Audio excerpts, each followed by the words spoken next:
ವಿದ್ಯಾರ್ಥಿಗಳೇ, ಅರ್ಥಶಾಸ್ತ್ರದ ಒಂದು ಆನ್ಲೈನ್ ತರಗತಿಗೆ ಎಲ್ಲರಿಗೂ ಸ್ವಾಗತವನ್ನು ಕೊಡ್ತಾರೆ. ಹಿಂದಿನ ತರಗತಿಯಲ್ಲಿ ನಾವು 1991ರ ನೂತನ ಆರ್ಥಿಕ ಸುಧಾರಣೆಗಳಲ್ಲಿ ಖಾಸಗಿ ವಲಯ, ಜಾಗತೀಕರಣ, ಖಾಸಗೀಕರಣದ ಬಗ್ಗೆ ತಿಳ್ಕೊಂಡು ನಾನು ಈಗ ನಿಮಗೆ ಸುಧಾರಣೆಗಳ ಕಾಲದಲ್ಲಿ ಅಂದ್ರೆ 1991ರಿಂದ ಈಚೆಗೆ 1991 ಈಚೆಗೆ ಭಾರತದ ಅರ್ಥವ್ಯವಸ್ಥೆಯ ಏನು ಬದಲಾವಣೆ ಆಯಿತು ಅನ್ನೋದನ್ನು ಒಂದು ಮೌಲ್ಯಮಾಪನವನ್ನು ಮಾಡ್ತೀವಿ. ಈ ಸುಧಾರಣೆಗಳ ಅವಧಿಯಲ್ಲಿ ಅಂದ್ರೆ ಉದಾರೀಕರಣ, ಖಾಸಗೀಕರಣ ಮತ್ತು ಜಾಗತೀಕರಣವನ್ನು ಜಾರಿಗೆ ತಂದಿದ್ದರಿಂದ ಭಾರತದ ಅರ್ಥವ್ಯವಸ್ಥೆಯಲ್ಲಿ ಯಾವ ಬದಲಾವಣೆಗಳು ಆದವು ಎಂಬುದನ್ನು ನಾವು ತಿಳ್ಕೊಳ್ತಾ ಇದ್ದೀವಿ. ನೋಡ್ರಿ, ನಮ್ಮ ಭಾರತ ದೇಶದ GDP ಅಂತ ಹೇಳ್ತೀವಿ, ಗ್ರಾಸ್ ಡೊಮೆಸ್ಟಿಕ್ ಪ್ರಾಡಕ್ಟ್, ಒಟ್ಟು ದೇಶೀಯ ಉತ್ಪನ್ನ ಅಂತ ನಾವು ಏನು ಕರಿತೀವಿ. ಒಂದು ದೇಶದ ಆದಾಯವನ್ನು GDP ತಿಳಿಸುತ್ತೆ. GDP ಅಂದ್ರೆ ಇಷ್ಟೇ, ಒಂದು ದೇಶದಲ್ಲಿ ಒಂದು ವರ್ಷದಲ್ಲಿ ದೇಶೀಯ ಜನರು ಗಳಿಸಿದ ಆದಾಯವನ್ನು GDP ತಿಳಿಸುತ್ತೆ. ಈ GDPಗೆ 3 ವಲಯಗಳಿಂದ ಕೊಡುಗೆಯನ್ನು ಸಲ್ಲಿಸುತ್ತೆ. ಕೃಷಿ ವಲಯ, ಕೈಗಾರಿಕಾ ವಲಯ ಮತ್ತು ಸೇವಾ ವಲಯ. ಈ 3 ವಲಯಗಳಿಂದ ದೇಶದ ಆದಾಯಕ್ಕೆ ಏನು ಕೊಡುಗೆ ಸಲ್ಲಿಸುತ್ತೋ ಅದನ್ನು ನಾವು GDP ಅಂತ ಹೇಳ್ತೀವಿ. 1980-81ರಲ್ಲಿ ಈ GDPಯು ನಮ್ಮ ದೇಶದ ಒಟ್ಟು ಆದಾಯವು 5.6% ಇತ್ತು. ಇದು ಸುಧಾರಣೆಗಳ ಒಂದು ಕಾಲದಿಂದ, ಸುಧಾರಣೆಗಳ ಒಂದು ಬದಲಾವಣೆಯಿಂದಾಗಿ 2007-8ಕ್ಕೆ 8.2ಕ್ಕೆ ಹೆಚ್ಚಾಗಿದೆ. ಇದರಿಂದ ನಮಗೆ ತಿಳಿಯೋದೇನಪ್ಪಾ ಅಂತ ಹೇಳಿದ್ರೆ, ಸುಧಾರಣೆಗಳಿಂದ ಭಾರತ ದೇಶದ GDP ಅಥವಾ ಒಟ್ಟು ದೇಶೀಯ ಉತ್ಪನ್ನವು ಹೆಚ್ಚಾಗಿದೆ ಅಂತೇಳಿ ತಿಳ್ಕೊಳ್ತೀವಿ. ಇದರ ಜೊತೆಗೆ ಸುಧಾರಣೆಗಳ ಅವಧಿಯಲ್ಲಿ ಬೇರೆ ಬೇರೆ ವಲಯಗಳು, ಕೃಷಿ, ಕೈಗಾರಿಕೆ ಮತ್ತು ಸೇವಾ ವಲಯಗಳ ಒಂದು ಬದಲಾವಣೆಯನ್ನು ಗಮನಿಸಿದಾಗ ಕೃಷಿ ವಲಯವು ಇಳಿಕೆಯನ್ನು ಕಂಡಿದೆ. ನೋಡ್ರಿ, ಸುಧಾರಣೆಗಳ ಅವಧಿಯಲ್ಲಿ ಹೇಗೆ ಇಳಿಕೆಯನ್ನು ಕಂಡಿದೆ ಅಂತ ಹೇಳಿದ್ರೆ, 1980-81ರಲ್ಲಿ ಎಷ್ಟಿತ್ತು? 3.6 ಕೃಷಿ ವಲಯದ ಬೆಳವಣಿಗೆ.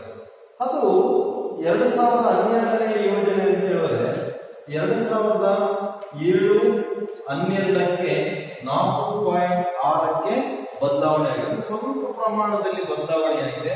ಹಾಗಾಗಿ ಸುಧಾರಣೆಗಳಿಂದ ಕೃಷಿ ವಲಯವು ಇಳಿಕೆಯನ್ನು ಕಂಡಿದೆ. ಕೈಗಾರಿಕಾ ವಲಯವು ಏರಿಳಿತಗಳನ್ನು ಕಂಡಿದೆ. ಅಪ್ಸ್ ಅಂಡ್ ಡೌನ್ಸ್ ಅಂತ ಹೇಳ್ತಾರೆ. ಕೆಲವೊಮ್ಮೆ ಹೆಚ್ಚಾಗುವುದು, ಕೆಲವೊಮ್ಮೆ ಕಡಿಮೆ ಆಗುವುದು. ಕೈಗಾರಿಕೆಗಳಲ್ಲಿ ಬದಲಾವಣೆಗಳಾಗಿವೆ. ಕೆಲವು ಸಂದರ್ಭದಲ್ಲಿ ಕೈಗಾರಿಕೆಗಳಿಗೆ ಸುಧಾರಣೆಗಳಿಂದ ಹೆಚ್ಚು ಉಪಯೋಗ ಆದರೆ ಕೆಲವು ಸಂದರ್ಭದಲ್ಲಿ ನಷ್ಟ ಆಗಿದೆ.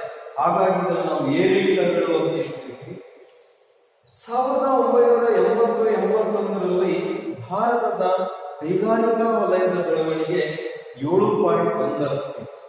ಇದು 10.9ಕ್ಕೆ ಹೆಚ್ಚಾಗಿದೆ. ಸ್ವಲ್ಪ ಪ್ರಮಾಣದಲ್ಲಿ ಬದಲಾವಣೆ ಆಗಿದೆ. ಆದರೆ ನಮ್ಮ ದೇಶದಲ್ಲಿ ಸುಧಾರಣೆಗಳಿಂದ ಹೆಚ್ಚು ಉಪಯೋಗಕಾರಿ ಅಥವಾ ಹೆಚ್ಚು ಬೆಳವಣಿಗೆ ಆಗಿರುವಂತಹದ್ದು ಸೇವಾ ವಲಯಕ್ಕೆ, ಟೆರಿಟರಿ ಸೆಕ್ಟರ್ ಅಂತ ಹೇಳ್ತೀವಿ. ಸೇವಾ ವಲಯ ಸುಧಾರಣೆಗಳಿಂದ ಏರಿಕೆಯನ್ನು ಕಂಡಿದೆ. ಸುಧಾರಣೆಗಳಿಂದ ಅಭಿವೃದ್ಧಿಯನ್ನು ಆಗಿದೆ. ಸುಧಾರಣೆಗಳಿಂದ ಸೇವಾ ವಲಯದಲ್ಲಿ. ಹಾಗಾಗಿ ಸೇವಾ ವಲಯದಲ್ಲಿ 6.7ರಿಂದ 10ಕ್ಕೆ ಹೆಚ್ಚಾಗಿದೆ. ಸೇವಾ ವಲಯವು ಕೃಷಿ ಮತ್ತು ಕೈಗಾರಿಕೆಗಳನ್ನು ಹೊರತುಪಡಿಸಿ ಇತರೆ ಅಂಶಗಳಾದ ಸಾರಿಗೆ, ಸಂಪರ್ಕ, ಬ್ಯಾಂಕಿಂಗ್, ವಿಮೆ, ವಿಜ್ಞಾನ, ತಂತ್ರಜ್ಞಾನ, ಶಿಕ್ಷಣ, ಆರೋಗ್ಯ, ನೈರ್ಮಲ್ಯ, ಕುಡಿಯುವ ನೀರು, ಮುಂತಾದಂತಹ ಸೌಲಭ್ಯಗಳನ್ನು ಯಾವ ಸಂಶೋಧನೆ ಮತ್ತು ಆವಿಷ್ಕಾರ ಇವೆಲ್ಲವುಗಳನ್ನು ಸೇವಾ ವಲಯಗಳೊಳಗಿದೆ.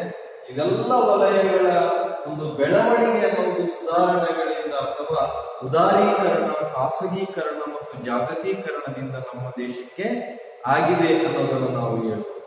ಇದರ ಜೊತೆಗೆ ಈ ವಿದೇಶಿ ನೇರ ಹೂಡಿಕೆ ಮತ್ತು ವಿದೇಶಿ ಸಾಂಸ್ಥಿಕ ಅಂಶಗಳಲ್ಲಿ ಬದಲಾವಣೆಯಾಗಿದೆ. ಯಾವುದು?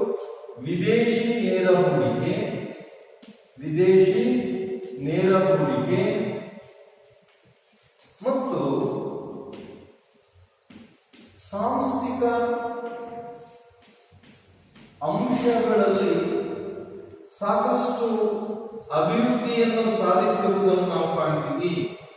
ವಿದೇಶಿ ನೇರ ಹೂಡಿಕೆ ಅಂತ ಹೇಳಿದ್ರೆ ಬೇರೆ ದೇಶದ ಉದ್ಯಮದಾರರು ನಮ್ಮ ದೇಶದಲ್ಲಿ ಬಂದು ಬಂಡವಾಳವನ್ನು ಹೂಡಿಕೆ ಮಾಡುವುದು ವಿದೇಶಿ ನೇರ ಹೂಡಿಕೆಯಾಗಿದೆ. ಇಲ್ಲಿ ವಿದೇಶಿ ಸಾಂಸ್ಥಿಕ ಅಂಶಗಳು ಅಂತ ಹೇಳಿದ್ರೆ ಬೇರೆ ದೇಶದ ಸರ್ಕಾರ ಅಥವಾ ವಿದೇಶಿ ಸಂಸ್ಥೆಗಳು ಅಥವಾ ಅಂತಾರಾಷ್ಟ್ರೀಯ ಹಣಕಾಸಿನ ಸಂಸ್ಥೆಗಳು ನಮ್ಮ ದೇಶದಲ್ಲಿ ಬಂಡವಾಳವನ್ನು ಹೂಡಿಕೆ ಮಾಡುವುದು ಆಗಿದೆ. ಇದು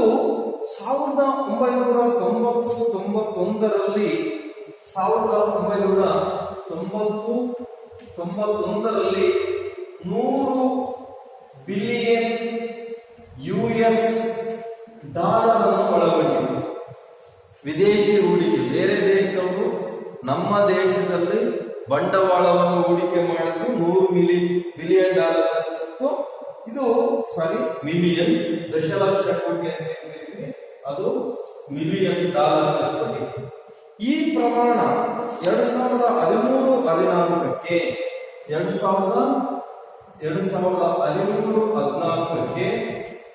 264 ಮಿಲಿಯನ್ US ಡಾಲರ್ಗೆ ಹೆಚ್ಚಾಗಿದೆ. ಅಂದ್ರೆ ವಿದೇಶಿ ನೇರ ಹೂಡಿಕೆ ಮತ್ತು ಸಾಂಸ್ಥಿಕ ಅಂಶಗಳಲ್ಲಿ ಇಲ್ಲಿ ಹೆಚ್ಚು ಬದಲಾವಣೆ ಆಗಿದೆ. ಉದಾರೀಕರಣ, ಖಾಸಗೀಕರಣ ಮತ್ತು ಜಾಗತೀಕರಣ ಅಂತೇಳಿ ಈ ಅಂಕಿಅಂಶಗಳಿಂದ ನಾವು ತಿಳ್ಕೊಳ್ಬಹುದು. ಇದರ ಜೊತೆಗೆ ವಿದೇಶಿ ವಿನಿಮಯ ಅಂತ ಏನ್ ಹೇಳ್ತೀವಿ ನಾವು, ಯಾವುದು? ವಿದೇಶಿ ವಿನಿಮಯ. ವಿದೇಶಿ ವಿನಿಮಯ ಅಂತ ಹೇಳಿದ್ರೆ ಬೇರೆ ದೇಶದ ಕರೆನ್ಸಿ ನಾವು ಇಟ್ಕೊಂಡ್ರೆ, ಬೇರೆ ದೇಶದ ಕರೆನ್ಸಿಯನ್ನು ನಮ್ಮ ಬಳಿ ಇಟ್ಕೊಂಡ್ರೆ ಅದನ್ನು ನಾವು ವಿದೇಶಿ ವಿನಿಮಯ ಅಂತ ಹೇಳ್ತೀವಿ, ಫಾರಿನ್ ಎಕ್ಸ್ಚೇಂಜ್. ಫಾರ್ ಎಕ್ಸಾಂಪಲ್, ನಮ್ಮ ದೇಶದಲ್ಲಿ ಅಮೆರಿಕಾದ ಕರೆನ್ಸಿಯಾದ ಡಾಲರ್ ನಮ್ಮ ಹತ್ರ ಇದ್ರೆ ಅದನ್ನ ವಿದೇಶಿ ವಿನಿಮಯ ಅಂತ ಹೇಳ್ತೀವಿ. ಫ್ರಾನ್ಸ್ನ ಫ್ರಾಂಕ್ ನಮ್ಮ ಬಳಿ ಇದ್ರೆ ಅದನ್ನ ವಿದೇಶಿ ವಿನಿಮಯ ಅಂತ ಹೇಳ್ತೀವಿ. ಅದೇ ರೀತಿ ಬ್ರಿಟನ್ನ ಪೌಂಡ್ ನಮ್ಮ ಬಳಿ ಇದ್ರೆ ಅದನ್ನ ವಿದೇಶಿ ವಿನಿಮಯ ಅಂತ ಹೇಳ್ತೀವಿ. ಹೀಗೆ ಬೇರೆ ದೇಶದ ಕರೆನ್ಸಿಯನ್ನು ನಾವು ನಮ್ಮ ಬಳಿ ಇಟ್ಟುಕೊಂಡ್ರೆ ಅದನ್ನ ವಿದೇಶಿ ವಿನಿಮಯ ಅಂತ ಹೇಳ್ತೀವಿ. ಸುಧಾರಣೆಗಳಿಂದ, ಉದಾರೀಕರಣ, ಖಾಸಗೀಕರಣ ಮತ್ತು ಜಾಗತೀಕರಣದಿಂದ ಈ ವಿದೇಶಿ ವಿನಿಮಯದಲ್ಲಿಯೂ ಸಹ ನಾವು ಸಾಕಷ್ಟು ಅಭಿವೃದ್ಧಿ ಅಥವಾ ಬೆಳವಣಿಗೆಯನ್ನು ಕಂಡಿದ್ದೇವೆ. ಉದಾಹರಣೆ 1990-91ರಲ್ಲಿ 6 ಬಿಲಿಯನ್ ಮಿಲಿಯನ್ ನೋಡ್ತೀನಿ, 6 ಬಿಲಿಯನ್ ಇಂದ 6 ಬಿಲಿಯನ್ US ಡಾಲರ್ ನಿಂದ 2013-14ಕ್ಕೆ ಎಷ್ಟು? ಸುಮಾರು 304 ಬಿಲಿಯನ್ ಡಾಲರ್ಗೆ ಹೆಚ್ಚಾಗಿದೆ. 314 ಬಿಲಿಯನ್ US ಡಾಲರ್ಗಳಿಗೆ ಇದು ಹೆಚ್ಚಾಗಿದೆ. ಈ ಅಂಕಿ ಅಂಶಗಳಿಂದ ನಮಗೆ ತಿಳಿಯೋದೇನಪ್ಪ ಅಂತಂದ್ರೆ, ಸುಧಾರಣೆಗಳಿಂದ, ಹೊಸ ಆರ್ಥಿಕ ನೀತಿಯಿಂದಾಗಿ ನಮ್ಮ ದೇಶದಲ್ಲಿ ವಿದೇಶಿ ವಿನಿಮಯವು ಸಾಕಷ್ಟು ಪ್ರಮಾಣದಲ್ಲಿ ಬದಲಾವಣೆ ಕಂಡಿರುವುದನ್ನು ನಾವು ಗಮನಿಸ್ತಾ ಬರ್ತೀವಿ. ಇದರ ಜೊತೆಗೆ ಸುಧಾರಣೆಗಳ ಅವಧಿಯಲ್ಲಿ ಭಾರತದಲ್ಲಿ ಆಟೋಮೊಬೈಲ್ ಇಂಜಿನಿಯರಿಂಗ್ ಸರಕುಗಳು, IT, ಸಾಫ್ಟ್ವೇರ್ ಸರಕುಗಳು, ಟೆಕ್ಸ್ಟೈಲ್ಸ್ ಉತ್ಪನ್ನಗಳ ಸಾಕಷ್ಟು ಪ್ರಮಾಣದ ರಫ್ತು ಅನ್ನುವುದನ್ನು ಬೇರೆ ದೇಶಕ್ಕೆ ನಾವು ಮಾಡ್ತಾ ಇದ್ದೀವಿ. ಸುಧಾರಣೆಗಳ ಒಂದು ಕಾಲದಿಂದ. ಹೀಗೆ ಉದ್ಯೋಗ, ಕೃಷಿ, ಕೈಗಾರಿಕೆ ಮೊದಲಾದ ಕ್ಷೇತ್ರಗಳಲ್ಲಿ ಸಾಕಷ್ಟು ಬದಲಾವಣೆ ಅನ್ನುವುದು ಸುಧಾರಣೆಗಳ ಕಾಲದಿಂದ ನಮ್ಮ ದೇಶದಲ್ಲಿ ಆಗಿದೆ. ನಂತರ ಈಗ ನಾವು ಒಂದೊಂದೇ ಅಂಶವನ್ನು ನಾವು ಗಮನಿಸೋದಾದ್ರೆ, ಕೆಲವೊಂದು ಅಂಶಗಳನ್ನು ನಾವು ನೋಡೋದಾದ್ರೆ, ಪ್ರಮುಖವಾಗಿ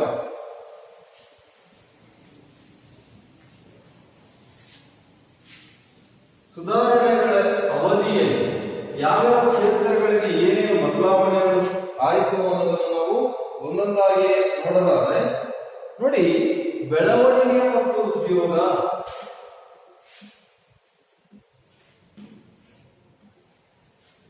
ಬೆಳವಣಿಗೆ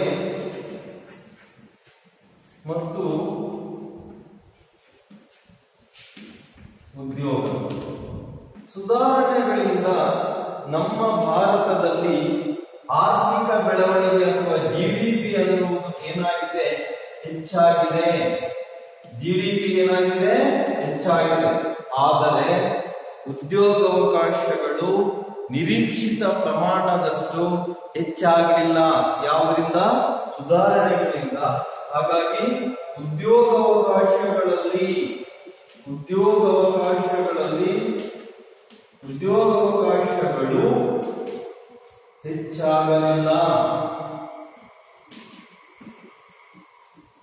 ಹೆಚ್ಚಾಗಲಿಲ್ಲ. ಯಾವುದರಿಂದ? ಆರ್ಥಿಕ ಬೆಳವಣಿಗೆ. ನೆಕ್ಸ್ಟ್ ನಾವು ಕೃಷಿಯಲ್ಲಿ ಸುಧಾರಣೆಯನ್ನು ಕಾಣ್ತೀವಿ. ಕೃಷಿಯಲ್ಲಿ ಏನು ಬದಲಾವಣೆಗಳಾಯಿತು? ಕೃಷಿಯಲ್ಲಿನ ಸುಧಾರಣೆಗಳು ನೋಡ್ರಿ, ಭಾರತದ ಪ್ರಾಥಮಿಕ ವಲಯವಾದಂತಹ ಕೃಷಿ ವಲಯದಲ್ಲಿ ಸುಧಾರಣೆಗಳಿಂದ ಸಾಕಷ್ಟು ಪ್ರಮಾಣದ ಇಳಿಕೆ, ಹಿನ್ನಡೆ, ಕುಂಠಿತ ಆಗಿರುವುದನ್ನು ನಾವು ಗಮನಿಸ್ತಾ ಇದ್ದೀವಿ. ಕಾರಣ ಏನಪ್ಪಾ ಅಂತ ಹೇಳಿದ್ರೆ, ಆರ್ಥಿಕ ಸುಧಾರಣೆಗಳಿಂದ ಭಾರತದ ಕೃಷಿಯು ನಷ್ಟವನ್ನು ಉಂಟು ಮಾಡಿದೆ.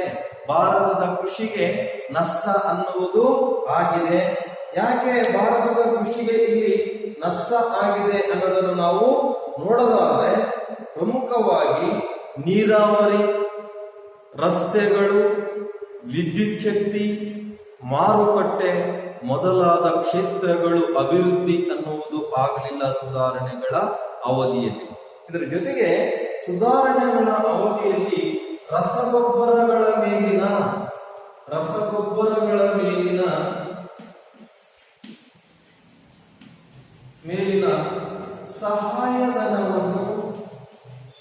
ಸಹಾಯಧನವನ್ನು ಇಳಿಕೆ ಮಾಡಿರುವುದರಿಂದಾಗಿ, ರಸಗೊಬ್ಬರಕ್ಕೆ ಸರ್ಕಾರ ನೀಡಿದಂತಹ ಸಬ್ಸಿಡಿಯನ್ನು ಕಡಿಮೆ ಮಾಡಿರುವ ಒಂದು ಕಾರಣದಿಂದಾಗಿ ಉತ್ಪಾದನಾ ವೆಚ್ಚ ಅನ್ನುವುದು ಕೃಷಿಗೆ ಹೆಚ್ಚಾಗಿದೆ.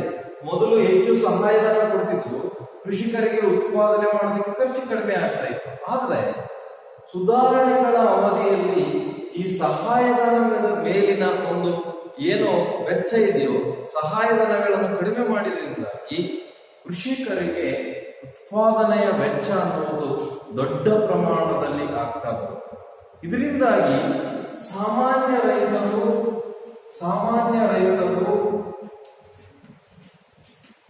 ಮತ್ತು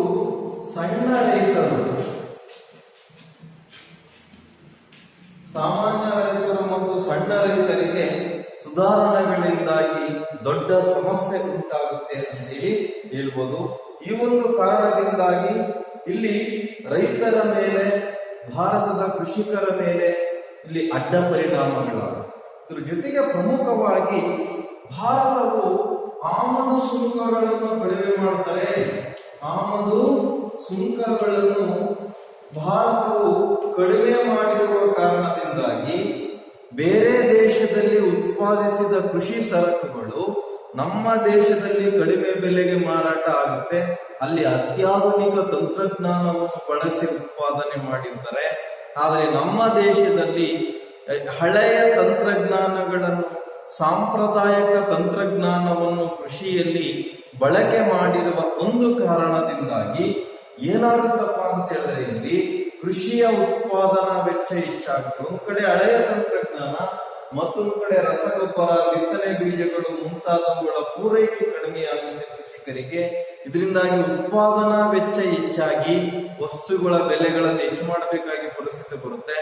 ಆದ್ರೆ ಇನ್ನೊಂದು ಕಡೆ ಸರ್ಕಾರ ಏನ್ ಮಾಡುತ್ತೆ, ಇಲ್ಲಿ ಬೇರೆ ದೇಶಗಳಿಂದ ಆಮದಾಗುತ್ತಿರುವ ಸರಕುಗಳಿಗೆ ಸುಂಕಗಳನ್ನು ಕಡಿಮೆ ಮಾಡೋದ್ರಿಂದಾಗಿ ಬೇರೆ ದೇಶದ ವಸ್ತುಗಳು, ಕೃಷಿ ಸರಕುಗಳು ನಮ್ಮ ದೇಶಕ್ಕೆ ಮಾರಾಟ ಆಗಲ್ಪಡುತ್ತೆ. ಇದರಿಂದಾಗಿ ನಮ್ಮ ದೇಶದ ಕೃಷಿಕರು ಬೆಳೆದ ಬೆಳೆಗಳನ್ನು ಯಾರೂ ಸಹ ಕೊಂಡುಕೊಳ್ಳದೇ ಇರುವಂತಹ ಪರಿಸ್ಥಿತಿ ನಿರ್ಮಾಣ ಆಗುತ್ತೆ. ಸಣ್ಣ ರೈತರಾಗಿರ್ಬೋದು, ಸೀಮಾಂತ ರೈತರಾಗಿರ್ಬೋದು, ಈ ಸುಧಾರಣೆಗಳಿಂದಾಗಿ ಸಾಕಷ್ಟು ನಷ್ಟವನ್ನು ಅನುಭವಿಸ್ತಾ ಬರ್ತಾರೆ. ಇದು ಸುಧಾರಣೆಗಳಿಂದ ನಮ್ಮ ದೇಶದ ಕೃಷಿಯ ಮೇಲಾದಂತಹ ದುಷ್ಪರಿಣಾಮ ಅಂತೇಳಿ ನಾವು ಹೇಳ್ಬೋದು. ನೆಕ್ಸ್ಟ್, ಸುಧಾರಣೆಗಳಿಂದಾಗಿ ಕೈಗಾರಿಕಾ ವಲಯದ ಮೇಲೆ ಏನು ಬದಲಾವಣೆ? ಕೈಗಾರಿಕಾ ವಲಯದ ಸುಧಾರಣೆಗಳು. ಸರ್ಕಾರವು 1991ರಲ್ಲಿ ಇಲ್ಲಿ ಪ್ರಮುಖವಾಗಿ ಸುಧಾರಣೆಗಳನ್ನು ಜಾರಿಗೆ ತಂದಾಗ ಈ ಕೈಗಾರಿಕೆಯ ಮೇಲೆ ಏನು ಬದಲಾವಣೆ ಆಗುವ ಅನ್ನೋದನ್ನು ನಾವು ನೋಡೋದಾದ್ರೆ, ನಾನು ಈಗಾಗಲೇ ಹೇಳಿದ್ದೀನಿ, ಸುಧಾರಣೆಗಳಿಂದ ಕೈಗಾರಿಕಾ ವಲಯವು ಏರಿಳಿತಗಳನ್ನು ಕಂಡಿದೆ. ಕೆಲವೊಮ್ಮೆ ಲಾಭ ಆಗಿದೆ, ಕೆಲವೊಮ್ಮೆ ನಷ್ಟ ಆಗಿದೆ. ನಷ್ಟನೂ ಆಗಿಲ್ಲ, ಲಾಭನೂ ಆಗಿಲ್ಲ. ಇಂತಹ ಪರಿಸ್ಥಿತಿಯಲ್ಲಿ ಭಾರತದ ಕೈಗಾರಿಕಾ ವಲಯ ಅನ್ನುವುದು ಇರೋದನ್ನು ನಾವು ಕಾಣ್ತೀವಿ. ಇಲ್ಲಿ ಒಟ್ಟಿನಲ್ಲಿ ಹೇಳಬೇಕಾದ್ರೆ ಸುಧಾರಣೆಗಳಿಂದ ಕೈಗಾರಿಕಾ ವಲಯಗಳ ಅಭಿವೃದ್ಧಿ ಕುಂಠಿತವಾಗಿದೆ ಅಥವಾ ಕಡಿಮೆಯಾಗಿದೆ. ಕಡಿಮೆಯಾಗಲಿಕ್ಕೆ ಕಾರಣ ಏನಪ್ಪಾ ಅಂತ ಹೇಳಿದ್ರೆ, ನಾನು ಹೇಳಿದೆ ಅಗ್ಗದ ಆಮದುಗಳು, ಇದೇ ಒಂದು ಆಮದು ಸುಂಕಗಳು ಕಡಿಮೆಯಾಗಿರುವ ಕಾರಣದಿಂದಾಗಿ ಬೇರೆ ದೇಶಗಳಲ್ಲಿ, ವಿಶೇಷವಾಗಿ ಅಭಿವೃದ್ಧಿ ಹೊಂದಿದ ದೇಶಗಳಲ್ಲಿ ಕಡಿಮೆ ಬೆಲೆಯಲ್ಲಿ ಅತ್ಯಾಧುನಿಕ ತಂತ್ರಜ್ಞಾನದಿಂದ ಕೈಗಾರಿಕಾ ಸರಕುಗಳನ್ನು ನಮ್ಮ ದೇಶಕ್ಕೆ ಮಾರಾಟ ಮಾಡ್ತಾರೆ. ನಮ್ಮ ದೇಶದಲ್ಲಿ ಸಣ್ಣ ಕೈಗಾರಿಕೆಗಳು, ಅತಿ ಸಣ್ಣ ಕೈಗಾರಿಕೆಗಳು ಮತ್ತು ಕೈಗಾರಿಕೆಗಳು ಹಳೆಯ ತಂತ್ರಜ್ಞಾನವನ್ನು ಬಳಕೆ ಮಾಡಿ ಸರಕುಗಳನ್ನು ಉತ್ಪಾದನೆ ಮಾಡ್ತವೆ. ಈಗ ಹಳೆಯ ತಂತ್ರಜ್ಞಾನವನ್ನು ಬಳಸಿ ಸಾಂಪ್ರದಾಯಿಕ ಗುಣಮಟ್ಟದ ಸರಕುಗಳು ವಿದೇಶಿ ಅತ್ಯಾಧುನಿಕ ತಂತ್ರಜ್ಞಾನದಿಂದ ಉತ್ಪಾದಿಸಿದ ಸರಕುಗಳಿಗೆ ಪೈಪೋಟಿಯನ್ನು ನೀಡುವಂತ ಪರಿಸ್ಥಿತಿ ಬರುತ್ತೆ. ಆಗ ದೇಶೀಯವಾಗಿ ಜನರು ಏನ್ ಮಾಡ್ತಾರೆ, ವಿದೇಶಿ ವಸ್ತುವನ್ನು ಅತ್ಯಾಧುನಿಕ ಗುಣಮಟ್ಟ, ಅತ್ಯಾಧುನಿಕ ತಂತ್ರಜ್ಞಾನವನ್ನು ಉತ್ಪಾದಿಸಿ ಅಥವಾ ಬಳಸಿ ಉತ್ಪಾದಿಸಿದ ಸರಕನ್ನು ಜನರು ಕೊಂಡುಕೊಳ್ತಾರೆ. ಹೀಗೆ ಬೇರೆ ದೇಶದ ಕೈಗಾರಿಕೆಗಳು ಕೊಂಡುಕೊಳ್ಳುವಂತಹ ಪ್ರಮಾಣ ಅಥವಾ ಬೇಡಿಕೆಯನ್ನು ದೇಶೀಯ ಕೈಗಾರಿಕಾ ಸರಕುಗಳಿಂದ ವಿದೇಶಿ ಕೈಗಾರಿಕಾ ಸರಕುಗಳಿಗೆ ವರ್ಗಾವಣೆ ಆಯಿತು ಅಂತೇಳಿ ನಾವು ತಿಳ್ಕೊಳ್ತೀವಿ. ಕಾರಣ ಇಷ್ಟೇ, 1991ಕ್ಕಿಂತ ಮೊದಲು ಬೇರೆ ದೇಶದ ಕೈಗಾರಿಕಾ ವಸ್ತುಗಳು ನಮ್ಮ ದೇಶಕ್ಕೆ ಬರ್ತಾ ಇರಲಿಲ್ಲ. ಆಗ ದೇಶದ ಜನರು ನಮ್ಮ ದೇಶದ ವಸ್ತುಗಳನ್ನು ಕೊಂಡ್ಕೊಳ್ತಿದ್ರು, ನಮ್ಮ ದೇಶದ ಕೈಗಾರಿಕೆಗಳ ಅಭಿವೃದ್ಧಿ ಆಗ್ತಿದೆ. ಆದ್ರೆ ಸುಧಾರಣೆಗಳಿಂದಾಗಿ ಜಾಗತೀಕರಣದ ಪ್ರಕ್ರಿಯೆ ಬಂದಾಗ ಯಾವ ದೇಶ ಬೇಕಿದ್ರು ಇಲ್ಲಿ ಬಂದು ವ್ಯಾಪಾರ ಮಾಡಬಹುದು, ಮಾರಾಟ ಮಾಡಬಹುದು. ಇಲ್ಲಿಂದ ಯಾವ ದೇಶ ಬೇಕಿದ್ರು ಬೇರೆ ದೇಶಕ್ಕೆ ನಮ್ಮ ದೇಶ ಹೋಗ್ಬೋದು. ಈ ಒಂದು ನೀತಿಯಿಂದಾಗಿ ಜಗತ್ತಿನ ಅಭಿವೃದ್ಧಿ ದೇಶಗಳೆಲ್ಲವೂ ಸಹ ನಮ್ಮ ದೇಶದಲ್ಲಿ ಜನಸಂಖ್ಯೆ ಹೆಚ್ಚಿರುವ ಕಾರಣದಿಂದಾಗಿ ವಸ್ತುಗಳನ್ನು ಇಲ್ಲಿ ಮಾರಾಟ ಮಾಡೋದಕ್ಕೆ ಬರ್ತಾರೆ. ಇದಕ್ಕೆ ಪೂರಕವಾಗಿ ನಮ್ಮ ದೇಶದ ಸರ್ಕಾರ ವಿದೇಶಿ ಸರಕುಗಳ ಮೇಲೆ ವಿಧಿಸುತ್ತಿರುವಂತಹ ಸುಂಕವನ್ನು ಏನ್ ಮಾಡುತ್ತೆ, ಕಡಿಮೆ ಮಾಡುತ್ತೆ. ವಿದೇಶಿ ವಸ್ತುಗಳೆಲ್ಲ ನಮ್ಮ ದೇಶಕ್ಕೆ ಬರುತ್ತೆ. ಆಗ ದೇಶೀಯ ಕೈಗಾರಿಕೆಗಳು ವಿನಾಶದ ಅಂಚಿನಲ್ಲಿ ಸಾಗ್ತಾ ಬರುತ್ತೆ. ಇದು ಕೈಗಾರಿಕಾ ವಲಯದ ಮೇಲೆ ಆದಂತಹ ಸುಧಾರಣೆಗಳು. ಇದ್ರ ಜೊತೆಗೆ ಭಾರತದಲ್ಲಿ ಪ್ರಮುಖವಾಗಿ ಟೆಕ್ಸ್ಟೈಲ್ಸ್, ಬಟ್ಟೆ, ವಿಶೇಷವಾಗಿ ಟೆಕ್ಸ್ಟೈಲ್ಸ್ ಉದ್ಯಮ ಅಂತ ಏನ್ ಕರಿತೀವಿ, ಹತ್ತಿ ಬಟ್ಟೆ ಕೈಗಾರಿಕೆ. ಈ ಹತ್ತಿ ಬಟ್ಟೆಯಲ್ಲಿ ಜಾಗತೀಕರಣದಿಂದಾಗಿ ನಾವು ಹೆಚ್ಚು ರಫ್ತು ಮಾಡಿದ್ವಿ ವಿನಃ ಬೇರೆ ಎಲ್ಲ ಕ್ಷೇತ್ರಗಳಲ್ಲಿ ಈ ಕೈಗಾರಿಕಾ ವಲಯ ಹಿಂದುಳಿದಿದೆ ಅನ್ನೋದನ್ನು ನಾವು ಹೇಳ್ತೀವಿ. ಇಲ್ಲಿ ಹೂಡಿಕೆಯ ಹಿಂತೆಗೆತ ಅನ್ನೋದಿದೆ. ಹೂಡಿಕೆಯ ಹಿಂತೆಗೆತ ನಾನು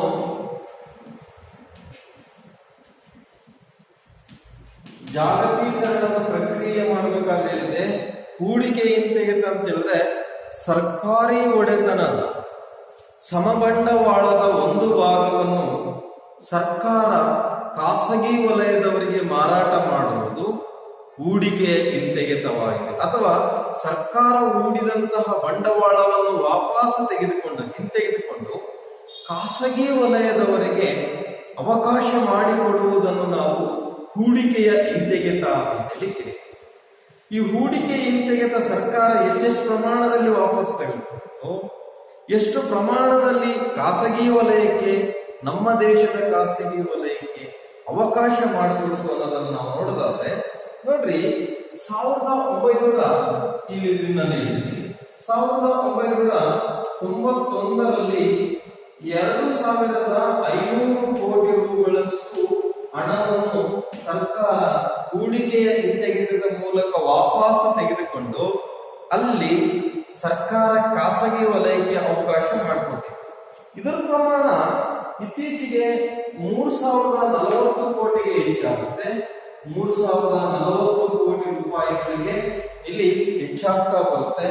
ಇದ್ರ ಜೊತೆಗೆ 2013-14ಕ್ಕೆ ಹೂಡಿಕೆಯ ಹಿಂತೆಗೆತದ ಪ್ರಮಾಣ 56,000 ಕೋಟಿ ರೂಪಾಯಿಗಳಿಗೆ ಹೆಚ್ಚಾಗುತ್ತೆ. ಅಂದ್ರೆ ಸರ್ಕಾರ ಖಾಸಗಿ ವಲಯಕ್ಕೆ ಅವಕಾಶ ಮಾಡಿಕೊಟ್ಟಂತಹ ಪ್ರಮಾಣ ಸುಧಾರಣೆಗಳಲ್ಲಿ ಏನಾಗಿದೆ, ಹೆಚ್ಚಾಗಿದೆ ಅನ್ನುವುದನ್ನು ಈ ಒಂದು ಅಂಕಿ ಅಂಶಗಳ ಮೂಲಕ ನಾವು ಸುಲಭವಾಗಿ ತಿಳ್ಕೊಳ್ಬಹುದು.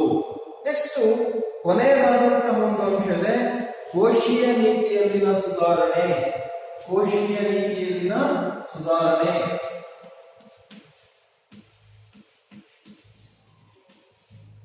ಕೋಶೀಯ ನೀತಿಯಲ್ಲಿನ ಸುಧಾರಣೆ.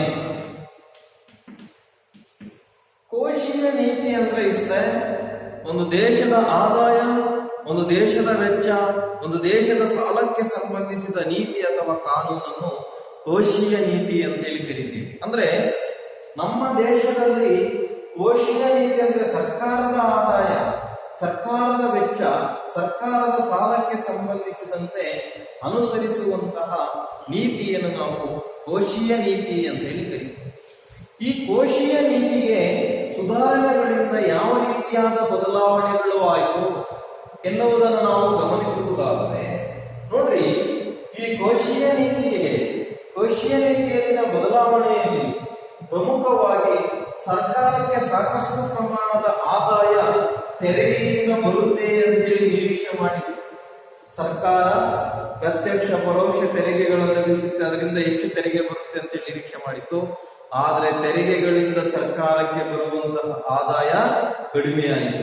ಇದ್ರ ಜೊತೆಗೆ ವಿದೇಶಿ ದೇಶಗಳ ಮೇಲೆ ಆಮದು ಸುಂಕಗಳನ್ನು ಕಡಿಮೆ ಮಾಡೋದ್ರಿಂದಾಗಿ ಬೇರೆ ದೇಶದ ಸರಕುಗಳಿಂದ ಬರುವಂತಹ ಆದಾಯನೂ ಸಹ ಏನಾಯ್ತು, ಕಡಿಮೆ ಆಯಿತು. ಒಂದು ಕಡೆ ಸರ್ಕಾರಕ್ಕೆ ಬರುವಂತಹ ಆದಾಯ ಕಡಿಮೆ ಆದ್ರೆ, ಇನ್ನೊಂದು ಕಡೆ ಜನಸಂಖ್ಯೆ ಹೆಚ್ಚಾಗುತ್ತಿರುವ ಕಾರಣದಿಂದಾಗಿ, ಆರ್ಥಿಕ ಚಟುವಟಿಕೆಗಳು ವಿಸ್ತರಣೆಯಾಗುತ್ತಿರುವ ಕಾರಣದಿಂದಾಗಿ ಸರ್ಕಾರದ ವೆಚ್ಚಗಳು ಹೆಚ್ಚಾಗ್ತಾ ಹೋಯಿತು. ಸರ್ಕಾರ ಹೆಚ್ಚು ಖರ್ಚು ಮಾಡಬೇಕಾಗಿ ಬಂತು.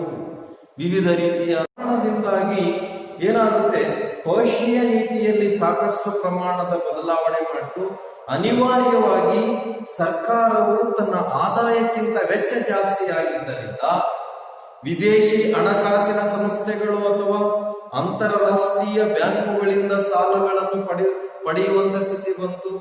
IBRD ಆಗಿರ್ಬೋದು, IMF ಆಗಿರ್ಬೋದು, ಅಥವಾ ಇತರೆ ADB ಏಷ್ಯನ್ ಡೆವಲಪ್ಮೆಂಟ್ ಬ್ಯಾಂಕ್ ಆಗಿರ್ಬೋದು, ಸಾರ್ಕ್ ಆಗಿರ್ಬೋದು, ಇತರೆ ವಿದೇಶಿ ಹಣಕಾಸಿನ ಸಂಸ್ಥೆಗಳು ಅಥವಾ ಬ್ಯಾಂಕುಗಳಿಂದ ಸರ್ಕಾರವು ಸಾಲ ಮಾಡುವಂತಹ ಪರಿಸ್ಥಿತಿ ಈ ಆರ್ಥಿಕ ಸುಧಾರಣೆಗಳಿಂದ ನಿರ್ಮಾಣ ಆಯಿತು ಅಂತೇಳಿ ನಾವು ಹೇಳ್ಬೋದು. ಇದರ ಜೊತೆಗೆ ಆಮದುಗಳು ಮತ್ತು ರಫ್ತು ಸುಂಕಗಳನ್ನು ಕಡಿಮೆ ಮಾಡಿದ್ದರಿಂದ ಸರ್ಕಾರದ ಆದಾಯವು ಏನಾಯಿತು, ಕಡಿಮೆ ಆಯಿತು. ಇಷ್ಟು ಭಾರತದ ಅರ್ಥವ್ಯವಸ್ಥೆಯ ಮೇಲೆ, ಭಾರತದ ಒಂದು ಅರ್ಥವ್ಯವಸ್ಥೆಯ ಮೇಲೆ ಈ ಎಲ್ಲಾ ಚಟುವಟಿಕೆಗಳಿಂದ ಸಾಕಷ್ಟು ಪ್ರಮಾಣದ ಬದಲಾವಣೆ ಆಯಿತು ಅಂತ ಹೇಳ್ಬೋದು. ಇಲ್ಲಿಗೆ ಈ ಚಾಪ್ಟರ್ ಕಂಪ್ಲೀಟ್ ಆಯಿತು. 1991 ಆರ್ಥಿಕ ಸುಧಾರಣೆಗಳು, ಉದಾರೀಕರಣ, ಖಾಸಗೀಕರಣ ಮತ್ತು ಜಾಗತೀಕರಣ ಅನ್ನುವಂತಹ chapter now is completed. Next we have go to the next chapter, that is poverty. In the next class I am discussed about that chapter. ಮುಂದಿನ ತರಗತಿಯಲ್ಲಿ ಆ ಒಂದು ಚಾಪ್ಟರ್ ನ ಬಗ್ಗೆ ನಾನು ಡಿಸ್ಕಸ್ ಮಾಡ್ತಾ ಹೋಗ್ತೀನಿ. ಇಲ್ಲಿಗೆ ಈ ಚಾಪ್ಟರ್ ಕಂಪ್ಲೀಟ್ ಆಯಿತು. ನೆಕ್ಸ್ಟ್ ಕ್ಲಾಸ್ ನಲ್ಲಿ ನಾನು ನಿಮಗೆ ಹೇಳ್ತೀನಿ. ಧನ್ಯವಾದಗಳು.